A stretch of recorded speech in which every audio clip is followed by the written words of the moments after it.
আসসালামু আলাইকুম রহমতুল্লাহি ওবরকাত। ওয়ালাইকুম সালাম রহমতুল্লাহি ওবরকাত। বোন আমেনা, আল্লাহ হিদায়তের এক বিস্ময়কর নিদর্শন আপনার জীবন। তিনি আপনার মাধ্যমে মূর্তি পূজারী পরিবারে হিদায়তের আলো দেখিয়েছেন। তাই আপনার সাথে সাক্ষাতের পরম আগ্রহ ছিল আমার। আপনাকে দেখে এবং আপনার সাথে কথা বলে খুবই ভালো লাগছে। আব্বাজান প্রায়ই তার আলোচনায় আপনার কথা বলেন। অশ্রুসিক্ত নয়নে আমেনা বলল, বোন সিদরা, এতে কোনো সন্দেহ নেই আমার প্রতি দয়ালু আল্লাহর অনুগ্রহ অসীম। তিনি দয়া করে আমাকে নানা দুয়ারে পূজার অপমান থেকে মুক্তি দান করে আশ্রয় দিয়েছেন তার দুয়ারে। দোয়া করুন আল্লাহ যেন আমরণ এই ইমানের উপরই সুপ্রতিষ্ঠিত রাখেন এবং আমার প্রতি সন্তুষ্ট থাকেন। বোন আমেনা, আব্বাজান এই মুহূর্তে আপনাকে এখানে বিশেষভাবে এই কারণে ডেকেছেন, আর্মগানের পক্ষ থেকে আমি যেন আপনার সাথে কিছু কথা বলি। আমাদের এই ফুলার থেকে আর্মগান নামে একটি মাসিক উর্দু পত্রিকা বের হয়। গত কয়েক বছর ধরে এতে নমুসলিমদের সাক্ষাৎকার ছাপা হচ্ছে। আব্বাজান আমাকে বলেছেন আমি যেন আপনার সাথে এ ব্যাপারে কথা বলি। সাধারণত আমার বড় বোন আসমা এ ব্যাপারে সাক্ষাৎকার নিয়ে থাকেন। আমি প্রথমবারের মতো আপনার সাক্ষাৎকার নিচ্ছি। হ্যাঁ, একথা হযরত আমাকেও জানিয়েছিলেন। বলুন এখন আমাকে কি বলতে হবে? প্রথমেই আমি আপনার কাছে আপনার ব্যক্তিগত পরিচয় জানতে চাই। আমার জন্ম বর্তমানে পৃথিবীর সবচেয়ে বড় মূর্তি পূজারী দেশের সবচেয়ে বড় মূর্তি পূজারী অঞ্চল ঋষিকেশ। 4টি বড় ধরনের আশ্রম আছে ঋষিকেশে। এ বড় আশ্রমগুলির একটির প্রধান আমার পিতাজি। তিনি ছিলেন একজন বিখ্যাত মানুষ। তাকে ভারতের অনেক বড় পণ্ডিত হিসাবে চিহ্নিত করা হয়। আমার জন্ম 1985 সনের 20 এপ্রিল। জন্মগ্রহণ করেছি ঋষিকেশে। আমার পরিবারের লোকেরা আমার নাম রেখেছিলেন শ্রীমতী অঞ্জু দেবী। আমার এক বড় ভাই ও এক বড় বোন আছে। আমার প্রাথমিক লেখাপড়া হয়েছে ঋষিকেশের ইংলিশ মিডিয়াম স্কুল। স্কুলটি আমার পিতাজির ট্রাস্টের অধীনে পরিচালিত। হাই স্কুল পাশ করার পর আমি বিজ্ঞানে ইন্টারমিডিয়েট করেছি, এরপর বিএসসি করেছি। এবছর এমএসসি পড়ছি। এখন আপনার ইসলাম গ্রহণের ঘটনাটি বলবেন কি? বোন, কি বলবো? আল্লাহর অসীম রহমতে তিনি আমাকে কোলে তুলে নিয়েছেন। আল্লাহর মহান কুদরতে প্রতিদিনই তিনি রাতের অন্ধকার থেকে দিনকে বের করে আনেন। ঠিক এভাবেই আমার জীবনকেও মূর্তি পূজার অন্ধকার থেকে ইমানের আলোয় বের করে এনে দাঁড় করিয়েছেন। এক সময় আমাদের আশ্রমে একটি যৌন কেলেঙ্কারির ঘটনা ঘটে। এক হিন্দু বোন তার যুবতী মেয়েকে নিয়ে আশ্রমে পূজা করতে আসে। আশ্রমের একজন সাধু তাকে অলৌকিক কিছু দেবে বলে ভেতরে ডেকে নেয়। এরপর সাধু তার সঙ্গীদের নিয়ে আগন্তুক এই মা মেয়েকে ধর্ষণ করে। পরে ঘটনাটি যখন আশ্রমে জানাজানি হয় তখন তা আমিও জানতে পারি। আমি আমার পিতাজিকে বললাম, আপনার এ আশ্রম ও সাধু সন্ন্যাসীদের সহ জ্বালিয়ে দেয়াই উচিত, আর আমাদের সহ আপনাকেও জ্বলে মরা উচিত, কারণ আপনি এ আশ্রমের নিয়ন্ত্রক। মূলত এই ঘটনার পর থেকে আশ্রমের প্রতি আমার ভেতরে এ ধরনের ঘৃণার সৃষ্টি হয়, আর তখন থেকেই আশ্রমে গিয়ে পূজা করাও ছেড়ে দিই। এক রাতের ঘটনা, আমি ঘুমিয়ে আছি, স্বপ্নে দেখি পূজা করতে আশ্রমে গিয়েছি, আর তখনই দুইজন সাধু লাল সার দৃষ্টিতে আমার পেছনে লেগেছে। তারা আমাকে ধরে তাদের কক্ষে নিয়ে যেতে চাইছে। আমি কোনোভাবে নিজেকে ছাড়িয়ে পালাতে শুরু করি। তখন তারাও আমার পেছনে দৌড়াতে থাকে। এভাবে মাইলের পর মাইল আমি দৌড়াতে থাকি, আর আমার পেছনে ছুটতে থাকে লম্পট 2 সাধু। তাদের মধ্যে একজনের নাম মহারাজ, তার বয়স 50 বছর। আশ্চর্য, সেও আমার পেছনে ছুটছে। আমি ক্লান্তিতে প্রায় অবশ হয়ে পড়েছি। ছুটছি আর মনে মনে ভাবছি, আমি বুঝি নিজেকে আর রক্ষা করতে পারবো না, এরা আমাকে নিশ্চিত ধরে ফেলবে এবং আমার সম্ভ্রমকে বিনষ্ট করবে। আমি যখন এ কথা ভাবছি, ঠিক তখনই লক্ষ্য করলাম ছোট্ট একটি মসজিদ। মসজিদের সামনে দাঁড়িয়ে আছেন একজন মাওলানা সাহেব। তার মাথায় টুপি ও চোখে চশমা। তিনি আমাকে বললেন, বেটি, এদিকে চলে এসো, মসজিদের ভেতরে এসে পড়ো। সাথে সাথেই আমি কোনো প্রকার নিজেকে বাঁচিয়ে মসজিদে ঢুকে পড়লাম। তখন মাওলানা সাহেবও দরজা বন্ধ করে দিয়ে আমাকে সস্নেহে বললেন, বেটি, এখানে তোমার কোনো ভয়ের কারণ নেই, এটা তোমার ঘর। এখানে তোমার দিকে কেউ মন্দ দৃষ্টিতে তাকাতেও সাহস পাবে না। এই অবস্থাতেই আমার স্বপ্ন ভেঙে যায়। তখন আমার অবস্থা ভিন্ন রকম। তখন রাত ৩টা। এ অজানা ভীতিতে এরপর থেকে সকাল পর্যন্ত আমি চোখ বন্ধ করতে পারলাম না। স্বপ্নটি আমার কাছে বাস্তব ঘটনা বলেই মনে হলো, কারণ বাস্তবেই যেন আমি এমন এক অবস্থার শিকার হয়েছি। আমার অবস্থা তখন ভয়াবহ বিপর্যয়কর। সকাল 10টার দিকে মনে হলো এ পণ্ডিতদের হাত থেকে আমার সম্ভ্রম রক্ষা পাবার নয়, তাই আমাকে কোনো মাওলানা খুঁজে বের করতে হবে, হয়তোবা ইসলাম ধর্মেই আমার সম্ভ্রম রক্ষা পাবে। এরপর আমি নিজে সান্ত্বনা দেওয়ার চেষ্টা করলাম, এটা একটা স্বপ্ন মাত্র। কিন্তু তা সত্ত্বেও আমার কাছে মনে হলো ভেতর থেকে কে যেন আমাকে প্রবলভাবে ঝাঁকুনি দিচ্ছে। হোক না এটা স্বপ্ন, এটা সত্যের চেয়েও এক পরম সত্য। আমি যখন এ ধরনের এক দ্বিধাদ্বন্দ্বে ঘুরপাক খাচ্ছি, তখন আমার মন বলল, আচ্ছা, আমি আমার ফোনটা ঘুরিয়ে একবার দেখি না। যদি কোনো মুসলমানের সাথে আমার ফোনের কালেকশন হয়ে যায়, তাহলে বুঝবো ইসলাম ধর্মেই আমার সম্ভ্রম রক্ষা পাবে। সুতরাং আমাকে মুসলমান হয়ে যাওয়া উচিত। আর যদি কোনো ফোনের কানেকশন হয় কোনো হিন্দুর সাথে, তখন বুঝবো এটা নিছক একটা স্বপ্ন। সাথে সাথে মনে মনে আমি আমার স্রষ্টাকে স্মরণ করে নিবেদন করলাম, মালিক, তুমি আমার কাছে দুধ আর পানি আলাদা করে দাও। আমাকে এই দ্বিধাদ্বন্দ্ব থেকে পরিত্রাণ দান করে উদ্ধার কর। মনে মনে এ আবেদন করে ফোন টিপলাম। রিং হলো। আমি উপাস থেকে রিসিভ করা মাত্রই জিজ্ঞাসা করলাম, আপনি কে বলছেন? উপাস থেকে জবাব এলো, মাহমুদ বলছি। আমি বললাম, কোথা থেকে বলছেন? তিনি বললেন, মুজফ্ফরনগরের একটি গ্রাম থেকে। আমি বললাম, আমি মুসলমান হতে চাই। তিনি বললেন, মুসলমান হতে চাও কেন? আমি বললাম, ইসলাম তো সত্য ধর্ম। আমার মনে হয় ইসলামের মধ্যেই আমার সম্ভ্রম রক্ষার একমাত্র সুব্যবস্থা রয়েছে, এজন্যই আমি মুসলমান হতে চাই। তিনি পাল্টা প্রশ্ন করলেন, তুমি কোথা থেকে বলছো? বললাম, ঋষিকেশ থেকে বলছি। তখন তিনি বললেন, মুসলমান হতে চাইলে তোমাকে ফুলাতে আমাদের হজরতের কাছে আসতে হবে। তার নাম মাওলানা কালিম সিদ্দিকী। ফুলাত মুজফ্ফরনগরের একটি গ্রাম। তোমাকে আমি তার ফোন নাম্বার দেব। আমি বললাম, এখনই দিয়ে দিন। তিনি বললেন, এখন তা আমার কাছে নেই, আমি খুঁজে দেখছি, তুমি 1 ঘন্টা পর ফোন করো। আমি এই অপরিচিত অদেখা ব্যক্তিকে বললাম, আচ্ছা, আমি যদি মুসলমান হই, তখন আমার পরিবারের লোকেরা আমাকে ঘর ছাড়া করবে, তখন আমি থাকবো কোথায়? তিনি বললেন, আমার একজন বড় ছেলে ছিল, সে অ্যাক্সিডেন্টে মারা গেছে। এখন আরেক ছেলে আছে, তার বয়স এখন 15 বছর।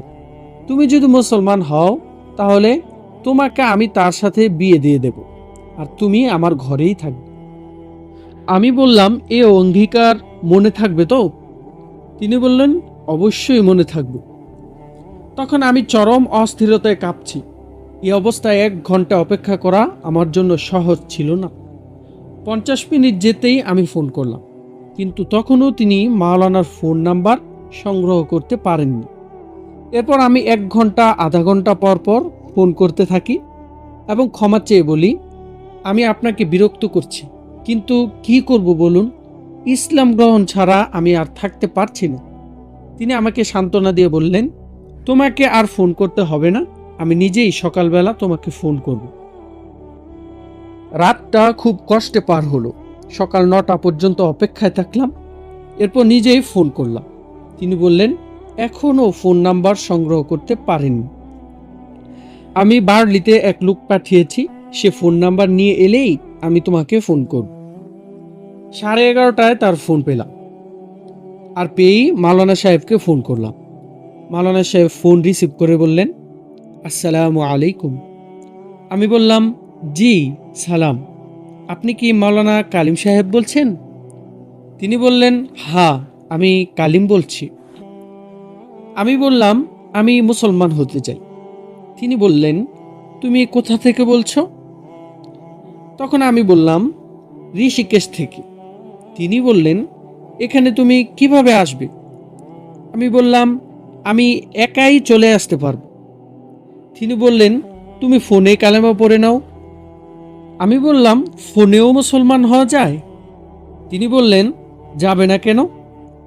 যে স্রষ্টা, যিনি মানুষের অন্তরের কথাও জানেন, তাকে হাজির নাজির মনে করে কালেমা পড়ে নাও, আর শপথ নাও আমি মুসলমান হয়ে কোরআন এবং আল্লাহর সত্য নবী বর্ণিত পথে জীবনযাপন করব।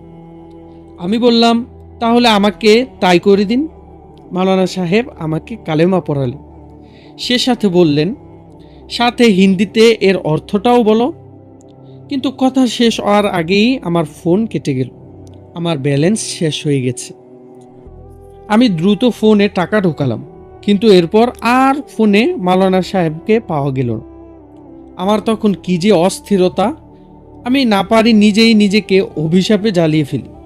আমি নিজেকে ধিক্কারের সাথে বলতে থাকি, অঞ্জু, তোমার মনে নিশ্চয়ই কোনো ত্রুটি ছিল, এ কারণেই তোমার ঈমান অপূর্ণ থেকে গেল।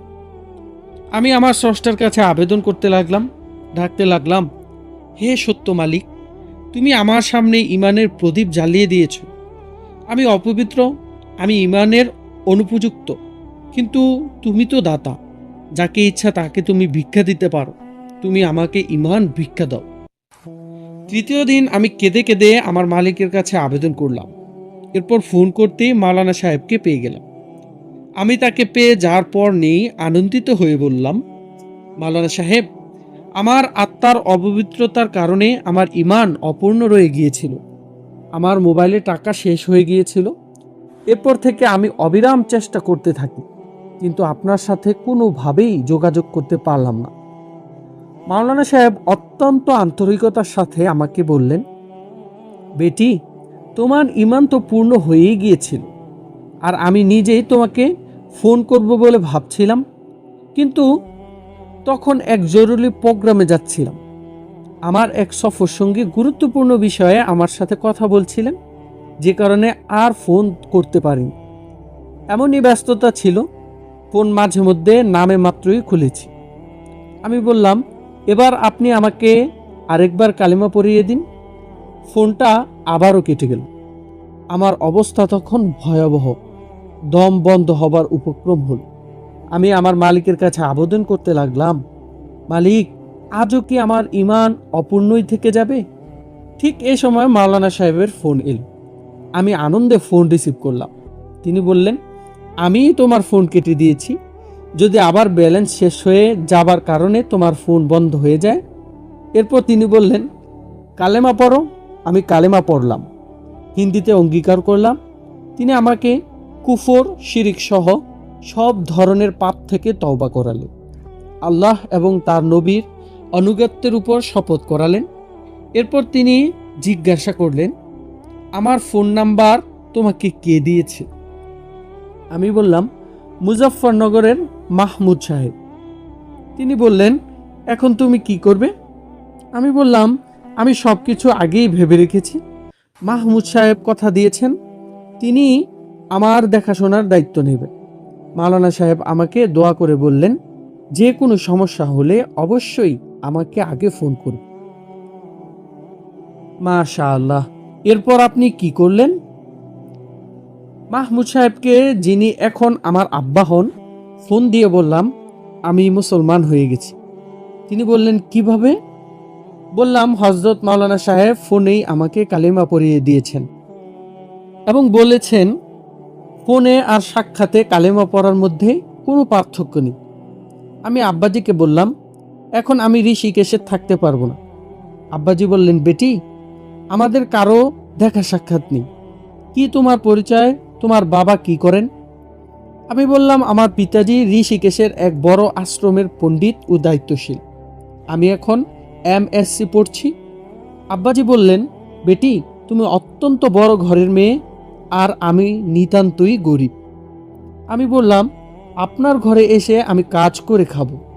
তিনি বললেন, আমার সন্তানের বয়স 15, সে এখনো কিছুই করে না। আমি বললাম, তাকে আমিই লালন পালন করব। তিনি বললেন, তুমি কি গোশত খাও? বললাম, গোশতের প্রতি আমার একরকমের ভয় আছে, তবে খুব শীঘ্রই খেতে শুরু করব। তিনি বললেন, আমার একটি মুরগির দোকান আছে, তাছাড়া আমি একজন কসাই মানুষ। আমার প্রতিদিনকার আয় 100 টাকা। তুমি এখানে আমাদের সাথে কিভাবে থাকবে? আমি বললাম, আমিও কসাই হয়ে যাব। তিনি বললেন, দেখো বেটি, তুমি অত্যন্ত উঁচু বংশের মেয়ে, তাছাড়া 2-4 দিনের জন্য তো নয়, সারা জীবনের ব্যাপার। তুমি আমাদের সাথে থাকতে পারবে না। আমি তাকে বললাম, দেখুন, ইসলামে অঙ্গীকার ভঙ্গ করা আর কাবা ঘর ধ্বংস করা সমান অপরাধ। তিনি বললেন, আমি হযরতের সাথে পরামর্শ করে এরপর তোমাকে জানাচ্ছি। এরপর আপনার পরবর্তী অবস্থা কি হলো? আব্বাজি হযরত মাওলানাকে ফোন করে বললেন, আপনার সাথে সাক্ষাৎ করা খুবই জরুরি হয়ে পড়েছে। তিনি জানালেন, আমার অবিরাম সফর চলছে, অন্তত 2 সপ্তাহ পর ফুলাত আসব। আব্বাজি বললেন, আপনি যখন মুম্বাই থাকবেন তখন আমি আপনার সাথে এসে দেখা করব। তিনি তখন বললেন, আপনার গ্রামের কাছেই কান্দালার পাশে রাঠোরা গ্রামে আমার মাহফিল রয়েছে, আপনি সেখানেই আসুন, দেখা হবে। আব্বাজি সেখানেই গেলেন। এ কাহিনী শোনালেন। হযরত মাওলানা সাহেব তখন আব্বাজিকে বললেন, আপনি একজন ভাগ্যবান মানুষ, যত তাড়াতাড়ি সম্ভব মেয়েটিকে নিয়ে আসুন। যদি এজন্য সমগ্র পরিবারকে জীবন দিতে হয়, তাহলে এমন একজন ইমানদার মেয়ের ইমানের হেফাজত করা উচিত। আর এটাও বলে দিলেন, তার নাম রাখবেন আমিনা।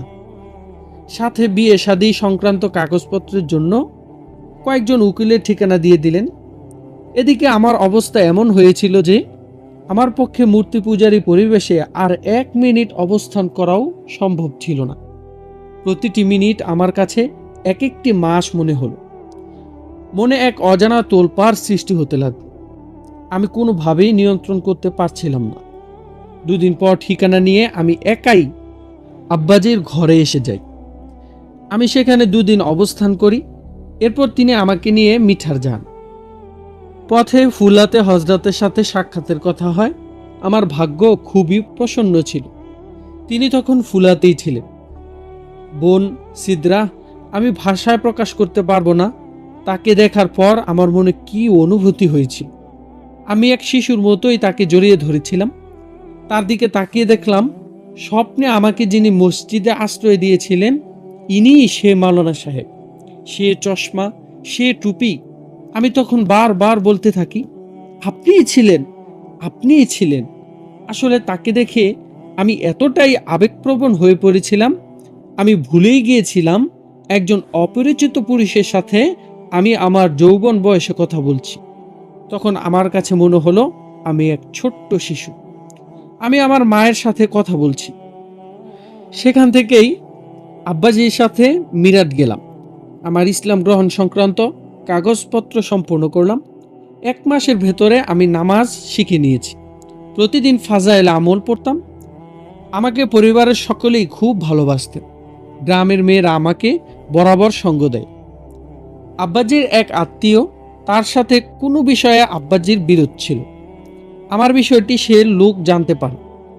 এরপর থানায় গিয়ে আব্বাজির বিরুদ্ধে এ মর্মে অভিযোগ করে, এ লোক ঋষিকেশ থেকে একটি হিন্দু মেয়ে ভাগিয়ে নিয়ে এসেছে। থানা ঋষিকেশের সাথে যোগাযোগ করে। ঋষিকেশ থেকে পুলিশ আসে। স্থানীয় পুলিশকে সাথে করে তারা আমাকে এবং আব্বাজিকে তাদের গাড়িতে তুলে নেয়। জিপের পেছনে আমি এবং আব্বাজি বসে আছি। গাড়ি যখন চলছে তখন আমি আব্বাজিকে বললাম, আমি ড্রাইভারকে আওয়াজ দিচ্ছি, ড্রাইভার গাড়ি স্লো করা মাত্রই আপনি লাফিয়ে নেমে পালিয়ে যাবেন। আব্বাজি বললেন, তখন তোমার কি হবে? আমি বললাম, আল্লাহর উপর ভরসা রাখুন, আমার আল্লাহ আমাকে আমার ঠিকানায় পৌঁছে দেবেন। আমি ড্রাইভারকে ডাকলাম, ড্রাইভার সাহেব একটু থামুন, একটু থামুন। ড্রাইভার সাহেব গাড়ি খানিকটা স্লো করলেন। গাড়ি যখন 60 কিলোমিটারে নেমে এলো, তখন আব্বাজি গাড়ি থেকে লাফিয়ে পড়লেন এবং এতে কিছুটা ব্যথাও পেয়েছিলেন। কিন্তু পুলিশ গাড়ি থামায়নি, কারণ গ্রামের লোকেরা পাথর হাতে পেছন থেকে পুলিশকে তাড়া করছিল। আচ্ছা, এর পরের অবস্থা কি হলো? এরপর আল্লাহ আমার ঈমান নির্মাণ করলেন।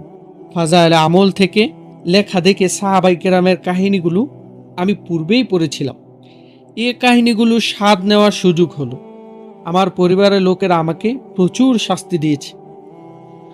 মহিলা পুলিশ আমাকে নানাভাবে শারীরিক মানসিক কষ্ট দিয়েছে, কিন্তু আমি তাদেরকে বারবার এ কথাই বলেছি, আমার শরীরকে কেটে টুকরা টুকরা করে ফেলো, কিন্তু আমার শরীরের রন্ধ্রে রন্ধ্রে রক্তের বিন্দুতে বিন্দুতে যে ঈমান প্রবেশ করেছে তা বের করতে পারবে না।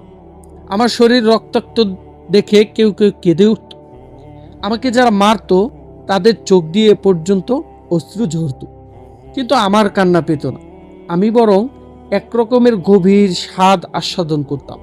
আমার কাছে মনে হতো যে আল্লাহর ভালোবাসায় আজ আমি নির্যাতিত, তিনি আমাকে দেখছেন, তিনি আমার প্রতি কত যে সন্তুষ্ট হচ্ছেন। আমার মা দুবার আমার গলা চেপে ধরেছেন। আমার বড় ভাই বারবার আমার উপর চড়াও হতেন। কেবলমাত্র আমার দূর সম্পর্কের এক মাসি, তার মনটাই আল্লাহ কিছুটা নরম করে দিয়েছিলেন। তিনি বারবার আমাকে তাদের হাত থেকে ছাড়াতেন। তারা আমার বিয়ে শাদীর একটা ব্যবস্থাও করলো। আমি তাদেরকে পরিষ্কার ভাষায় জানিয়ে দিলাম, আমার বিয়ে হয়ে গেছে। এখন আমি যার একমাত্র, সে ছাড়া আর কেউই আমাকে স্পর্শ করতে পারবে না। মনে রেখো, এটা মুসলমানদের জীবন, তোমাদের আশ্রমে লালিত বিলাসীদের জীবন নয়। আমি তোমাদের এই পৈত্তলিক পরিবেশে বেঁচে থাকতে চাই না। হয়তো আমাকে মেরে ফেলো বা আমাকে এখান থেকে যেতে দাও।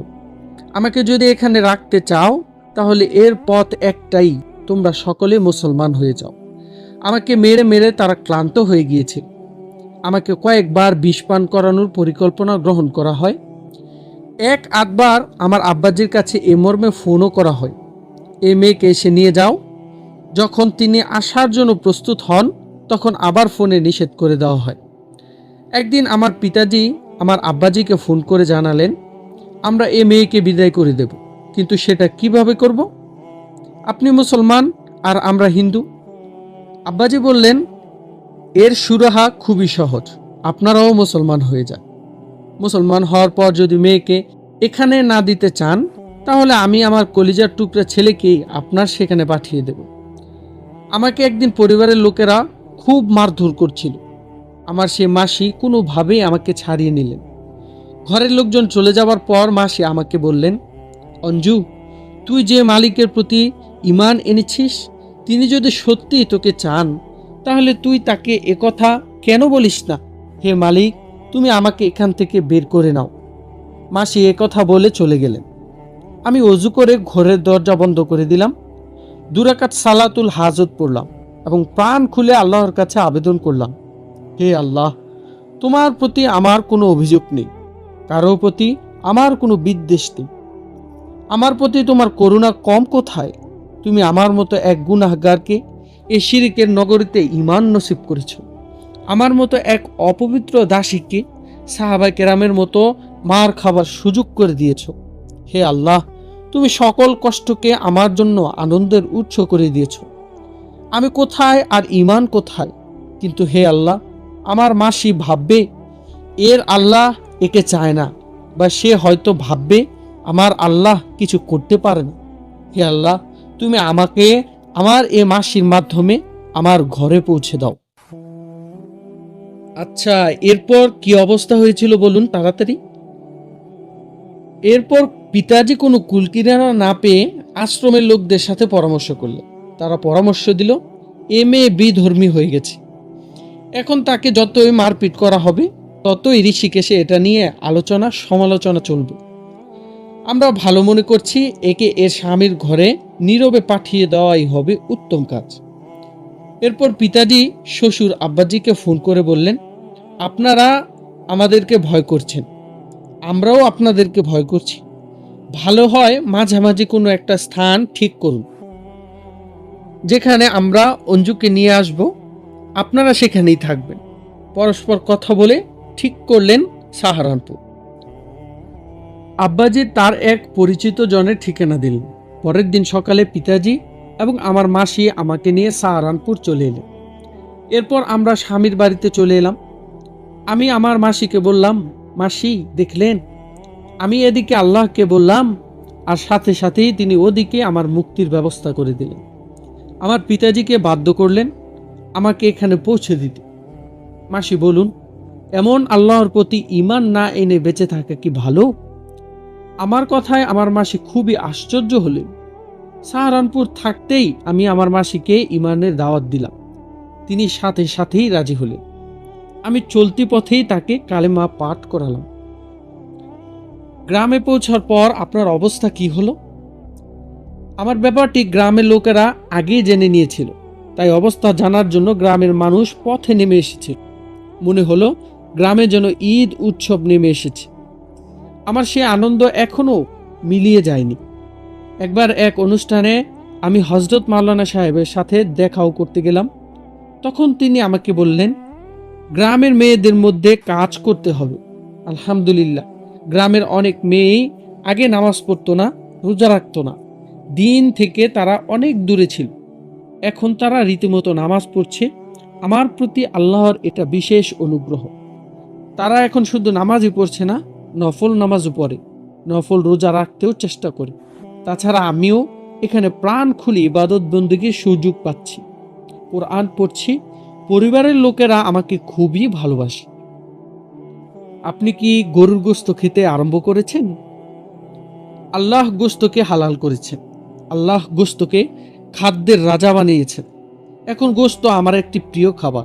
তাছাড়া ইসলামের কথাই হচ্ছে, আল্লাহ এবং তার রাসূল যা পছন্দ করেন তাই আমার পছন্দ হতে হবে। আমার প্রতি আল্লাহর বিশেষ অনুগ্রহ। এখন যে বিষয়ই আমি জানতে পারি এটা আল্লাহ বা তার নবীর প্রিয়, তখনই সেটা আমার কাছে প্রিয় হয়ে ওঠে। এক সময় আমি মিষ্টি পছন্দ করতাম না। আসলে আমার রুচি বিকৃত হয়ে গিয়েছে, ফলে আমি কখনো মিষ্টি খেতাম না। পরে জানতে পারি এটা আমাদের প্রিয় নবী সাল্লাল্লাহু আলাইহি ওয়াসাল্লাম খুবই পছন্দ করতেন। এখন মিষ্টি আমার প্রিয় খাবার। এখন আপনার পরিবারের লোকদের সাথে কোনো যোগাযোগ আছে কি আপনার? পিতাজি এবং আমার বোন প্রায়ই ফোন করেন। তারা কথা দিয়েছেন আমার এখানে আসবে। আপনি কি তাদেরকে ইসলামের দাওয়াত দিয়েছেন? তাদের জন্য আমি দোয়া করতে শুরু করেছি। ঠিক দোয়াও নয়, বরং ইচ্ছা করেছি তাদের জন্য দোয়া করব।